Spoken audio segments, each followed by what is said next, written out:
Shalom, jumpa lagi bersama dengan saya dalam renungan hari ini. Sebelum kita membaca dan merenungkan firman Tuhan, mari kita berdoa. Tuhan, kami mau membaca dan merenungkan firman-Mu. Kami mohon pencerahan dari Allah Roh Kudus, sehingga kami dapat memahami firman-Mu dengan baik. Dalam nama Tuhan Yesus kami sudah berdoa. Amin. Pembacaan firman Tuhan diambil dari 1 Petrus pasal 1 ayat 3 sampai 4. 1 Petrus pasal 1 ayat 3 sampai 4, demikian firman Tuhan. Terpujilah Allah dan Bapa Tuhan kita Yesus Kristus, yang karena rahmat-Nya yang besar telah melahirkan kita kembali oleh kebangkitan Yesus Kristus dari antara orang mati kepada suatu hidup yang penuh pengharapan, untuk menerima suatu bagian yang tidak dapat binasa, yang tidak dapat cemar, dan yang tidak dapat layu, yang tersimpan di sorga bagi kamu.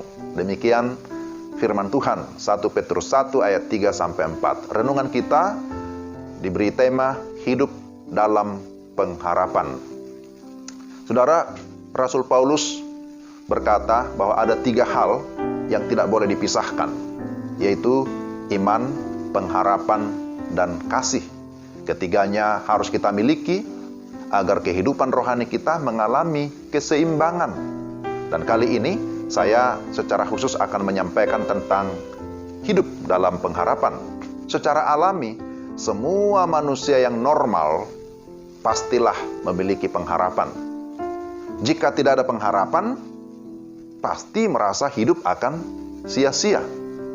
Seseorang bekerja keras sudah pasti mempunyai pengharapan bahwa dia akan berhasil memperoleh sesuatu yang dapat memberi nafkah hidup bersama dengan keluarga. Anak yang bersekolah dan giat belajar juga berharap agar berhasil dan mendapatkan gelar atau ijazah. Orang muda yang berpacaran pun mempunyai pengharapan agar suatu saat dapat menikah, lalu setelah itu mempunyai anak, dan seterusnya. Bagaimana dengan pengharapan kita sebagai orang Kristen?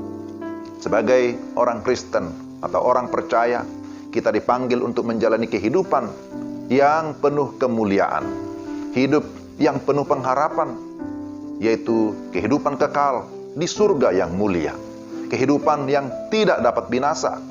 Dunia tidak dapat memberikan pengharapan yang seperti diberikan Allah yang disediakan bagi orang percaya.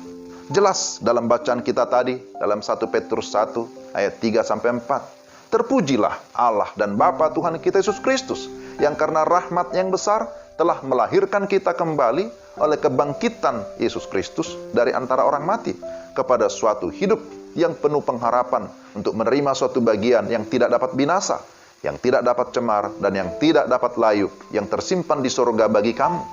Ini sangat jelas dan bersifat pasti, karena sebagai orang Kristen kita harus senantiasa bersyukur kepada Allah atas pengharapan yang diberikan. Pengharapan itu harus kita pegang teguh selama-lamanya. Karena itu, sekali lagi, sebagai orang Kristen kita harus bersyukur, karena pengharapan yang diberikan itu adalah sesuatu yang tidak bisa diambil oleh dunia ini.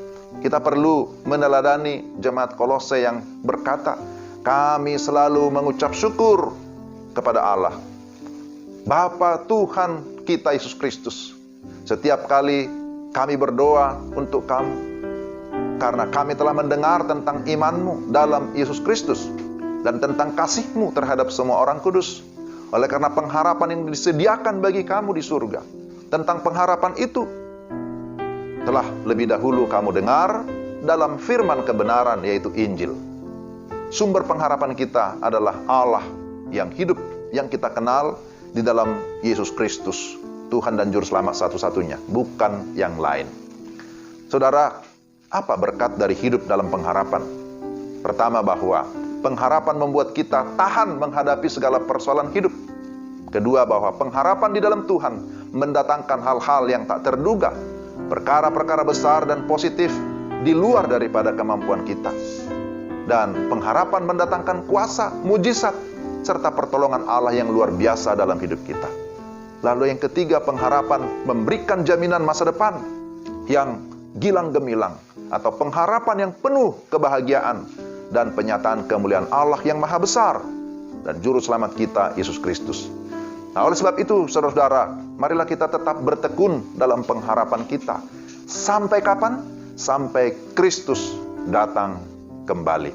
Kiranya Roh Kudus meneguhkan iman kita, supaya kita tetap kuat, teguh di dalam iman dan pengharapan kita hanya kepada Dia. Mari kita berdoa. Tuhan, terima kasih firman-Mu mengingatkan kami, juga meneguhkan kami, serta memberikan kami satu konfirmasi bahwa pengharapan di dalam Yesus Kristus itu tidak pernah hilang, tidak akan sia-sia, tetapi bersifat pasti, karena di dalam Yesus Kristus ada kehidupan kekal, ada keselamatan yang membuat kami tidak lagi merasa cemas, membuat kami tidak merasa sia-sia di dalam hidup ini, karena sesungguhnya ada pengharapan yang pasti. Terima kasih untuk firman-Mu, kami mengucap syukur dalam nama Tuhan Yesus. Amin. Demikianlah renungan kita hari ini, kiranya Tuhan memberkati kita menjalani hari-hari kita. Shalom.